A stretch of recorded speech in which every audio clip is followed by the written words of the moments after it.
আসসালামু আলাইকুম। আপনি প্রকৃতিকে কতটা চেনেন? এরকম সুন্দর জায়গা আগে কখনো দেখেছেন? আর যদি দেখতে চান কিংবা দেখেও যদি থাকেন, তাহলে আমার চোখে আজকে আরেকবার দেখেন। কত সুন্দর জায়গা। কৃষকের স্বপ্ন ঘরে তুলবার অপেক্ষায় রয়েছে এইখানে। দেখেন কত সুন্দর ধান হয়েছে। আপনারা যে ভাত খান, আপনারা যে পিঠা পুলি বানিয়ে খান, এটা একটা কৃষক আপনার হাতে তুলে দিতে কি পরিমাণ কষ্ট করে, কতদিন অপেক্ষা করতে হয় একটা ফসল ঘরে তুলতে। সেটা যদি আপনি কৃষকের ছেলে হন, কৃষক পরিবারের সন্তান হন, তাহলে আপনি ভালো করে টের পাবেন। আপনি দেখেননি আপনার মা চাচিরা কিরকম কষ্ট করে কিংবা করেছে? দেখেন কত সুন্দর সোনালী ফসল, সব দিকে শুধু ধান আর ধান। কত সুন্দর ফলন হয়েছে ধানের। এবারের আবহাওয়াটা একদম ধানের অনুকূলে ছিল।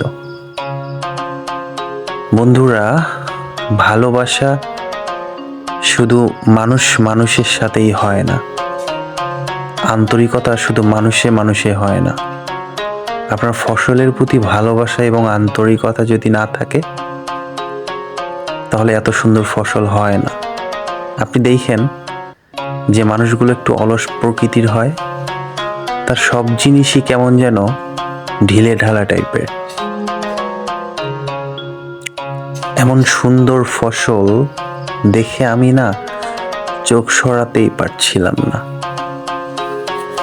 দেখেন, সব কিছুর যেমন শুরু আছে তেমন শেষও হয়ে যায়।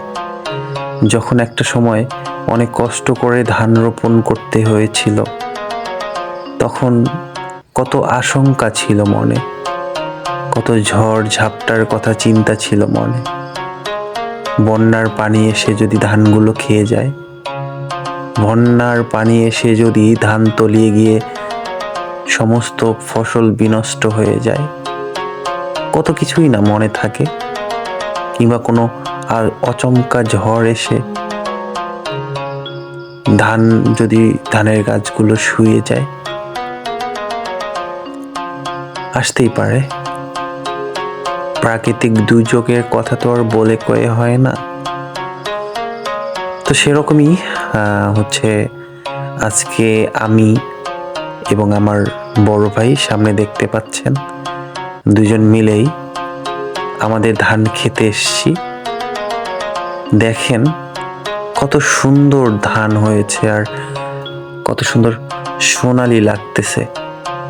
আমার পায়ে হাঁটা পথের দুই পাশটা।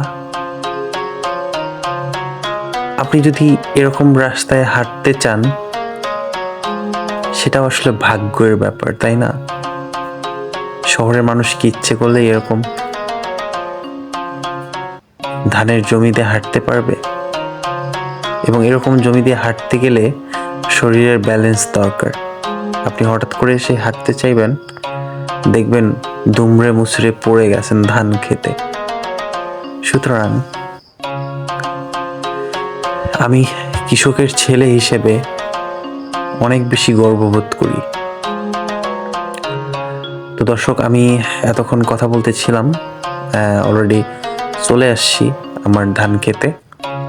এই যে আপনারা যে দেখতে পাচ্ছেন সামনে কাটা অংশটুকু, এবং এদিক থেকে শুরু করে পুরো অংশটুকুই এই যে কেটে রেখেছে ধানগুলা, এদিক দিয়ে সামনে দিয়ে ওই সামনের অংশটুকু যতটুকু কাটা দেখতে পাচ্ছেন ওইটা, এবং ওই ডান দিকের অংশটুকু হচ্ছে আমাদের পুরো ধান ক্ষেত। দিয়ে ডানের অংশটুকুর কথাই বলতেছিলাম। এই যে ডানের অংশটুকু, এটা হচ্ছে আমাদের ধান ক্ষেত। তো পুরো অংশটাতেই আপনাদের সাথে আমি ঘুরে ঘুরে দেখাবো এবং আপনাদের সাথে পুরো ধানের ক্ষেত নিয়ে কথা বলবো। ভালো থাকবেন, সুস্থ থাকবেন, আমার জন্য দোয়া করবেন। ভবিষ্যতে আরও ভিডিও পাবেন আপনারা।